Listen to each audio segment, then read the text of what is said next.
इस तरह के हरकत करके जेएनयू को बदनाम करते हैं।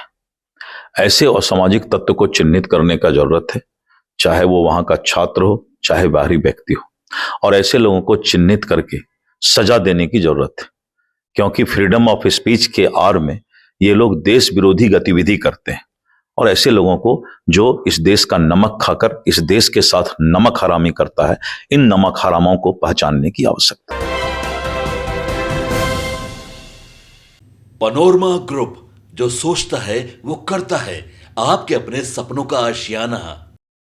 नमस्कार, सिटी पोस्ट लाइव देख रहे हैं आप और मेरा नाम है उत्तम झा। देखिए हमारे साथ उद्योग मंत्री जी हैं। क्या कुछ कहेगा जेएनयू में जिस तरीके से विवादित बयान दिया गया है, देश में इसको लेकर काफी गुस्सा है। देखिए, जेएनयू एक प्रतिष्ठित संस्थान है इस देश का, दुनिया में, और कुछ असामाजिक तत्व इस तरह के हरकत करके जेएनयू को बदनाम करते हैं।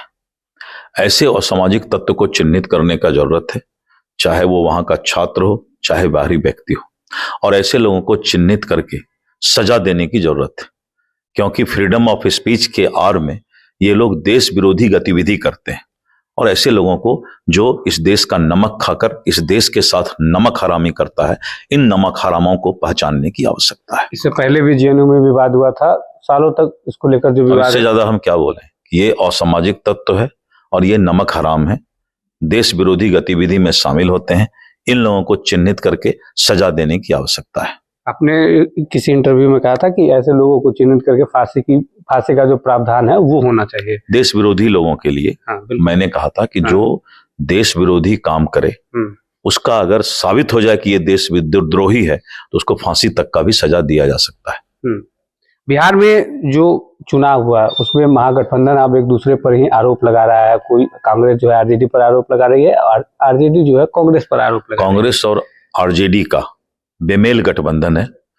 बिहार विधानसभा चुनाव के पहले भी आपने देखा होगा कि तेजस्वी यादव जी को 7 दिन तक घर में बंद रहना पड़ा, सिर्फ इसलिए कि मुख्यमंत्री का चेहरा घोषित किया जाए।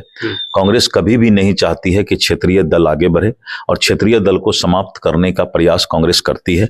यही कारण है कि राजद और कांग्रेस का तालमेल कभी भी नहीं हो सकता है। लगभग 1 महीने से पूरे हो गए, तेजस्वी यादव देश से बाहर चले गए थे। चलिए, ये लोग का अपना पर्सनल मामला है, उस सब में हम नहीं पढ़ते हैं, लेकिन विपक्ष का सुपरा साफ हो गया है। जनता ने इनको नकार दिया है।